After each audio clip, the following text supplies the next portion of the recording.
My name's Paul Jones. I'm one of the art directors here at Foundry 42.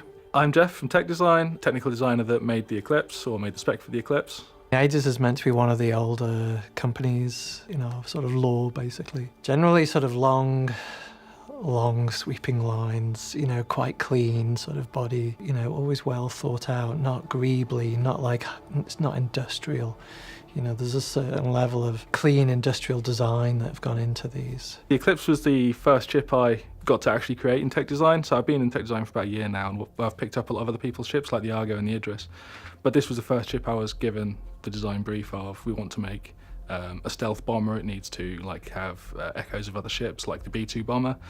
And then I just got to to run with it. Most people have a certain idea in their head of what a stealth bomber is, and we haven't really strayed far from that. That's always the sort of way in Star Citizen. You often deal with things that people are familiar with, and then you advance it basically. Originally sort of started with the Avenger sort of sweeping lines basically, and then as we've developed, we kind of shifted away from that and went more towards a sort of saber styling basically. Initially, I kind of envisaged it being a descendant of the Avenger. So it would have lots of the similar tellings, the Avenger, the smooth shape, the long profile. But as the ship design went along, the ship became a bit more angular, much like the likes of the Sabre. In the concept process, we're starting with, we start with a rough shape. We then started pushing towards saber styling. And then it was, it's always really about that top profile, that sort of delta cockpits, and then your intakes. And so we started off with the traditional 2 intakes, and then we sort of decided to sort of bisect them and then have 2 intakes on the top, 2 intakes on the bottom, see what that does. And then I was like, okay, I don't like that, so let's try 4 on the top, which make a real sort of striking feature of the ship. And then that was pretty much it. That was kind of like, okay, that's the one we're going for, because this is meant to be stealth bomber of the future. Kind of sort of felt it worked better to sort of push in that direction. So this, even more so than the Sabre, is going to be a very stealthy vessel, but unlike the Sabre, it's no dogfighter.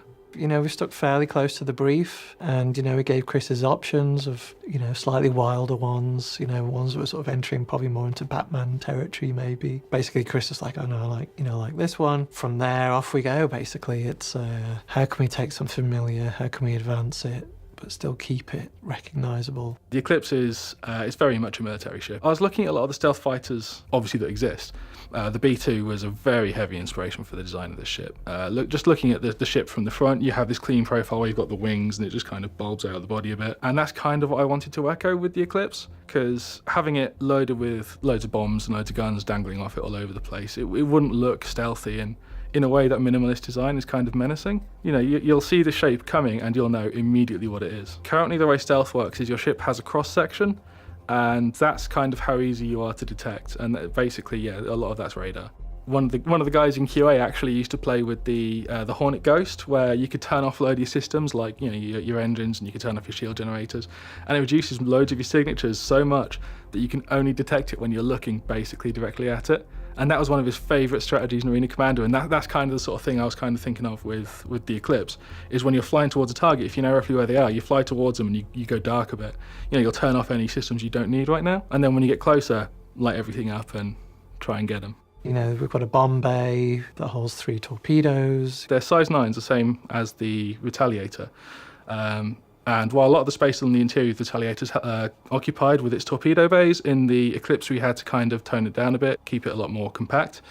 So we've created a new torpedo firing mechanism basically, which is just like a tube inside the ship, which will have 3 torpedoes inside it, and it'll fire 1 torpedo and then rotate, and you can fire another one. And then sort of also featuring in sort of functionality added into the ship partway through the process. So it's got multiple configurations basically of the wings. When the ship is in atmosphere, the wings actually sort of fold back a bit, and when it's in atmosphere they'll fold out fully, so it's got the full flat profile, and it's got a handful of little fins on the nose and towards the back, and they'll be popping out basically to give the guys that it flies better in atmosphere.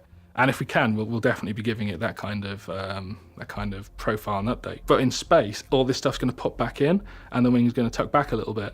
and which should make its profile just slightly smaller, so it'll be slightly harder to shoot, slightly harder to detect, you know.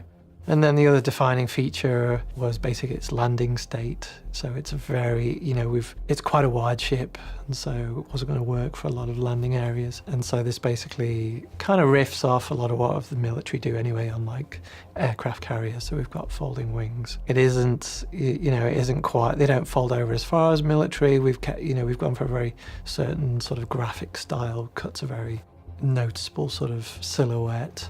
And then the landing gear is sort of part of the folded wings. It's one of those that like it's going to have a niche.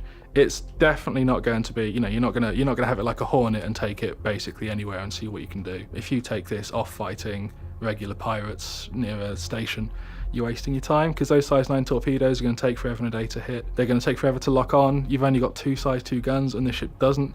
It can dogfight at a pinch, but it's no dogfighter. It's one of the key things I kind of wanted to stress is it's kind of not so much ponderous, but definitely it's not agile. But then if you do know where a big target is, if you can get a Constellation on its own, you can kill it. It's going to be a really cool ship to watch, sort of just come in and then wings fold up and then it sit on the ground, so it looks really intimidating, which is kind of what we were driving for. And what you want as a stealth bomber, isn't it? You want something that's going to cause trouble and look like it too.